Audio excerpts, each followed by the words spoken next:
السلام عليكم ورحمة الله وعليك السلام. وبركاته. ازيك يا ابو العباس؟ الله يحفظك شيخ وليد، الله يعطيك العافية إن شاء الله. عندي مشاركة اليوم. اتفضل. موضوع ما هي التحريف. الآثار المترتبة على القول بتحريف القرآن؟ تسمح لي بدقيقة أحكي وبعدين تجاوبني لو تقاطعني؟ هتحكي ولا تحشي؟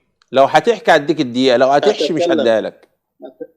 أتكلم أحكي. إحنا باللغة العراقية الدارجة نقول أحكي، ماشي. يعني أحكي ما انا أتكلم. بقول لك هتحشي دقيقة واحدة. ولا تحشي.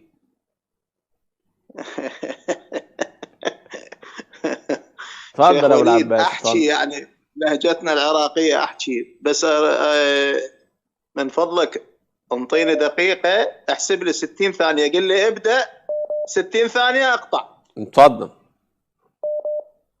أخي العزيز، أنا راح أحكي باختصار لمدة دقيقة. أنا أعتقد بتحريف القرآن، أنا أبو العباس أعتقد بتحريف القرآن، ولكن اعتقادي بتحريف القرآن ليس مثل ما ألفه صاحب كتاب فصل الخطاب. للعلم وللأمانة أنا لم أطلع على هذا الكتاب، ولكن بعد هذه الحلقات اللي حضرتك أنت جاي تنزلها إن شاء الله سأذهب إلى المكتبة وأطالعه وأرى ما فيه. فأنا لا أعتقد بتحريف القرآن، وليس كرأي صاحب كتاب فصل الخطاب. كيف أعتقد بتحريف القرآن؟ أنا في رأيي البسيط، أنا لست من العلماء ولست من فضلاء الحوزة، إنما إنسان باحث بسيط. أنا أعتقد أن كل من قال أن الآية إنما وليكم الله ورسوله والذين آمنوا قال نزلت في عبادة ابن الصامت، فهذا تحريف للقرآن، لأنها نزلت في علي بن أبي طالب.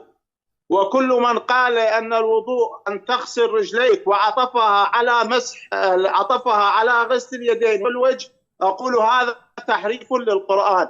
وكل من قال أن ما يريد الله ليذهب عنكم الرجس أهل البيت نزلت في نساء النبي خاصة، أقول هذا تحريف للقرآن، لأن السنة بيّنت أن هذه الآية نزلت في أصحاب الكساء الخمسة. هذا اعتقادي في تحريف القرآن، ولا أعتقد بوجود زيادة أو نقيصة. تفضل.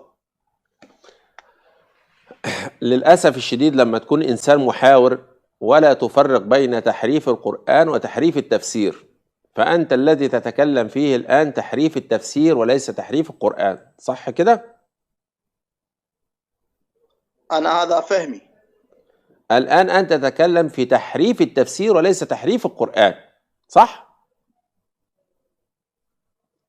أنا هذا ما أعرف يا شيخ، أنا هذا فهمي. التحريف إنه من ينقل أنت الآية لا إلى غير تستطيع أن معناها. تفرق بين تحريف القرآن وتحريف التفسير. الله أكبر. طب خلاص نمسكها واحدة واحدة. يا أستاذ نمسكها واحدة واحدة. نمسكها واحدة واحدة. أنا مخطئ. نمسكها واحدة واحدة. هذا الكلام. لا لا لا لا، هبين لك دلوقتي من خلال القرآن الكريم. من خلال القرآن الكريم هنبين لك الآن.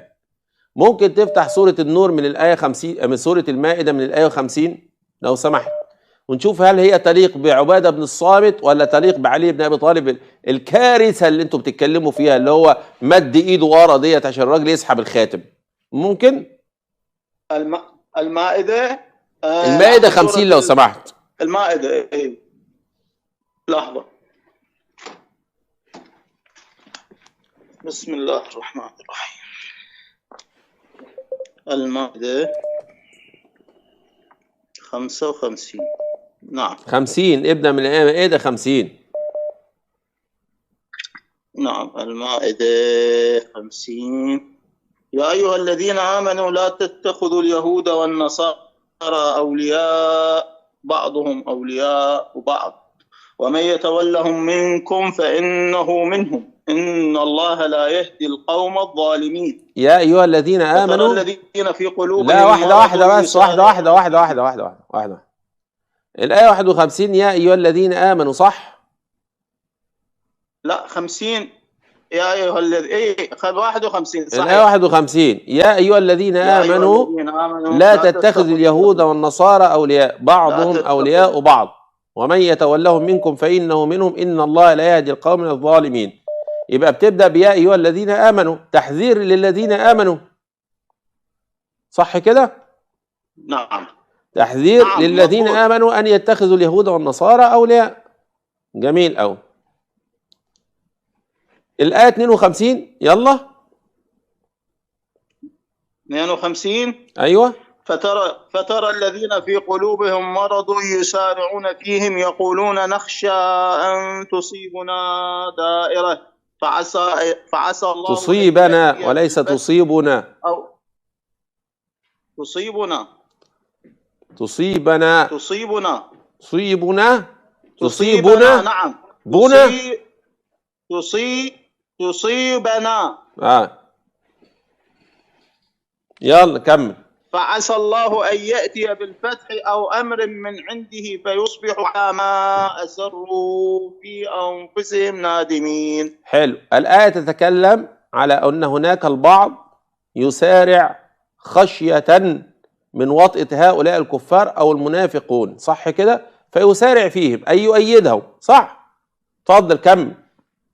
بس لحظة من فضلك، العفو، لحظة. فترى الذين في قلوبهم مرض يسارعون فيهم، يعني هذول من الذين في قلوبهم مرض؟ لا دي غض نظر تاني، دي هنبقى نرجع لها بعدين، ما تفوت الكلام، هنبقى نرجع لها بعدين. لا هنبقى نرجع لها بعدين. هذا الكلام احنا هنبقى نرجع لها في التحريف وين راح يكون؟ هنبقى نرجع لها بعدين، لكن احنا بنتكلم عن مجمل الآيات الآن. فترى الذين في قلوبهم مرض يسارعون فيهم يقولون نخشى أن تصيبنا دائرة فعسى الله أن يأتي بالفتح أو أمر من عنده فيصبحوا على ما أسروا في أنفسهم نادمين، صح كده؟ يلا كمل. هذول اليهود لو الصحابة يا عم، الصحابة يا عم، والله العظيم هجيبها لك، بس أنا مش عايزك تدخل في المدخل ده عشان ما ننتقل من مسألة تحريف المعنى. اتفضل كمل. ويقول الذين آمنوا أهؤلاء الذين أقسموا بالله جهد أيمانهم أنهم لمعكم إنهم وليس أنهم فأصبحوا خاسرين. حلو. حبطت أعمالهم فأصبحوا خاسرين. حلو. يا أيها الذين آمنوا من يرتد منكم عن دينه فسوف يأتي الله بقوم يحبهم ويحبونه أذلة على المؤمنين أعزة على الكافرين يجاهدون في سبيل الله ولا يخافون لومة لائم ذلك فضل الله يؤتيه من يشاء والله واسع عليم. إنما وليكم الله ورسوله والذين آمنوا الذين يقيمون الصلاة ويؤتون الزكاة وهم راكعون. كمل. ومن يتولى الله ورسوله والذين آمنوا فإن حزب الله هم الغالبون. الآية 57 وتكفي. يلا. أيها الذين آمنوا لا تتخذوا الذين اتخذوا دينكم هزوا ولعبا من الذين أوتوا الكتاب من قبلكم والكفار أولياء واتقوا الله إن كنتم مؤمنين. حلو. ممكن بقى تحكي للمشاهد قصة عبادة بن الصامت. نعم. وقصة علي بن أبي طالب، احكيهم الاثنين مع بعض، يعني احكي دي وبعدين احكي دي، ونشوف هل الآية تتطابق مع قصة عبادة بن الصامت ولا تتطابق مع قصة علي بن أبي طالب. تفضل. من مجمل ما قيل في تفسير هذه الآيات، من مجملها يعني عدد من المفسرين الشيعة والسنة قالوا أن عبادة بن الصامت قد كان يتولى اليهود والنصارى، وبعد نزول هذه الآية أعتقد بعد ما انقلبوا على النبي جاء إلى النبي صلى الله عليه وآله وأراد أن يخرج من ولايتهم إلى ولاية المؤمنين. يعني أعتقد هذه يقولون نزلت في عبادة بن الصامت كان يتولى اليهود. حلو. دي قصة عبادة بن الصامت. ممكن بقى تذكر للمشاهد بقى قصة علي بن أبي طالب. قصة علي بن أبي طالب، الشيعة هنا يقولون في الآية 55 عندما ذكر إنما أداة في اللغة العربية يا أخواني. لا أنا ما بقولكش حاجة، أنا بقول لك احكي لنا القصة، أنا ما قلتلكش إنما إيه ودي تعني إيه؟ لا أنا بقول لك احكي لنا القصة، احكي لنا القصة. عندما قيل إنما وليكم الله ورسوله والذين آمنوا الذين يقيمون، شنو صفاتهم ذول الذين آمنوا؟ الذين يقيمون الصلاة ويؤتون الزكاة وهم راكعون. قيل أن هذه الآية نزلت عندما جاء سائل دخل إلى مسجد رسول الله صلى الله عليه وآله فطلب يعني صدقة أو حسنة أو مساعدة فلم يساعده أحد، فأراد الخروج ووجد علي بن أبي طالب راكعا فمد كفه وتصدق بخاتمه في خنصره، فقيل نزلت فيه هذه الآية أنه تصدق أثناء الركوع. يعني الآيات من الأول للآية 51 للآية 57 هي عدم تولي الكفار والبراءة من الكفار، عدم تولي اليهود والنصارى وتولي المسلمين. وعبادة بن الصامت سبحان الله كان يوالي اليهود، فانتقلت ولاية من ولايته لليهود لولاية النبي صلى الله عليه وسلم، وهذا تحذير للمسلمين ألا يوالوا اليهود. سبحان الله. لكن القصة الثانية أن علي بن أبي طالب دخل المسجد، كان في المسجد بيصلي ودخل واحد يسأل الله عز وجل، فعلي بن أبي طالب مديله إيديه وما قالوش طبعا، فمن الراجل فهم إزاي ما عرفش، قام واخد الخاتم بتاع علي بن أبي طالب. بالله عليك يا راجل يا مؤمن، بالله عليك يا راجل يا مؤمن، بالله عليك يا راجل يا مؤمن، أي قصة اللي تدخل الدماغ؟ قصة عبادة بن الصامت أم قصة علي بن أبي طالب؟ في الآية 3 أولياء، بالآية الآية ذكرت إنما وليكم ولم تقل إنما أولياؤكم، قال إنما وليكم بالمفرد. لا يا باشا، لا يا باشا، الله الآية ما فيهاش 3 بس، والذين آمنوا. الآية ما فيهاش 3 بس، الآية فيها عدد لا حصر له. هذا من كيسك الخاص أم من المفسرين؟ لا ده من القرآن.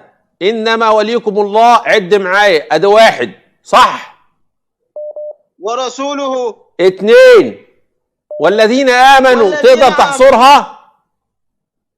ما هي صفاتهم؟ الذين يقيمون الصلاة ويؤتون الزكاة كلها جمع، تقدر تحصرهم؟ ويأتون الزكاة حال ركوعهم. لا مش حال ركوعهم، ما فيش واحد عبيط بيدي الزكاة وهو راكع، ما فيش واحد أهبل بيقيم الصلاة وهو راكع.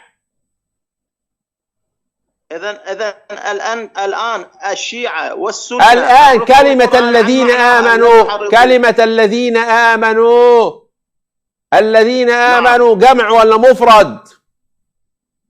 جمع. الحمد لله.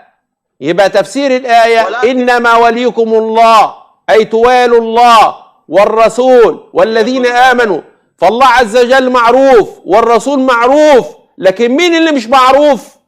الذين آمنوا. لذلك الله عز وجل ذكرهم بالصفات. يعني من نوالي؟ الذين يقيمون الصلاة ويؤتون الزكاة وهم راكعون أي خاضعون، لأن ما فيش واحد أهبل، ما فيش واحد عبيط بيؤدي الزكاة وهو راكع في الصلاة. ما فيش واحد أهبل الآن ولا واحد عبيط، اسمعني بس، ما فيش واحد أهبل ولا واحد عبيط واخد لي بالك بيقيم الصلاة وهو راكع. أنا الآن ما اطلعش بس مباشر، أنا الآن والله لو جاوبتني على السؤال ده ما اطلع بس مباشر طول عمري. قل لي كيف نقيم الصلاة ونحن ركوع؟ كيف نقيم الصلاة ونحن ركوع؟ نعم، هي إقامة الصلاة. نقول يقيم الصلاة، ما معنى إقامة الصلاة؟ يعني القراءة والركوع والسجود، أداء الصلاة، أداء الصلاة بالكلية. أنت بتأدي الصلاة بالكلية وأنت راكع؟ بالكلية. أداء الصلاة بالكلية وأنت راكع. تعرف ممكن نصدقك إنك إمتى؟ مثلا والذين يؤتون الزكاة وهم راكعون مثلا، لكن ده إقامة الصلاة. قل لي كيف نقيم الصلاة ونحن ركوع؟ الله عز وجل، الله عز وجل زكى من يقيم الصلاة وهو راكع. إذن كل من يقيم الصلاة وهو راكع الله عز وجل زكاه في هذه الآية، وأنا أريد أن أكون منهم. من الذين، اسمعني بس، أنا أريد أن أكون من الذين زكاهم الله عز وجل. أريد أن أكون من الذين زكاهم الله عز وجل، فكيف أقيم الصلاة وأنا راكع؟ شيخ وليد أجاوب؟ تفضل.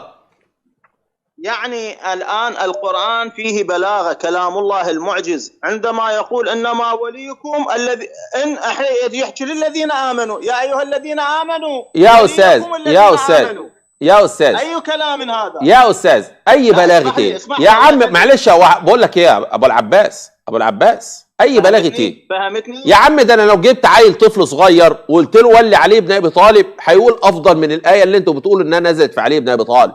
هيقول إنما وليكم الله ورسوله علي بن أبي طالب. في إيه؟ وتقول لي بلاغة؟ هي فين البلاغة؟ هي فين البلاغة في المبهوم؟ هي فين البلاغة في المبهوم؟ فين بلاغة ولاية علي بن أبي طالب في رواية في آية مبهومة؟ فين البلاغة؟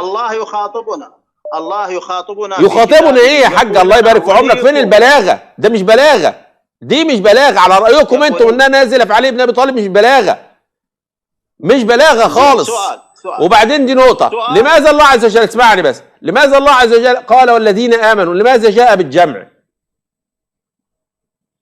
إن إبراهيم كان أمة قانتا لله، إبراهيم يا باشا إن إبراهيم كان أمة، فعلمنا أن عمل إبراهيم بأمة، انتهت المسألة. مال الأمة ودي؟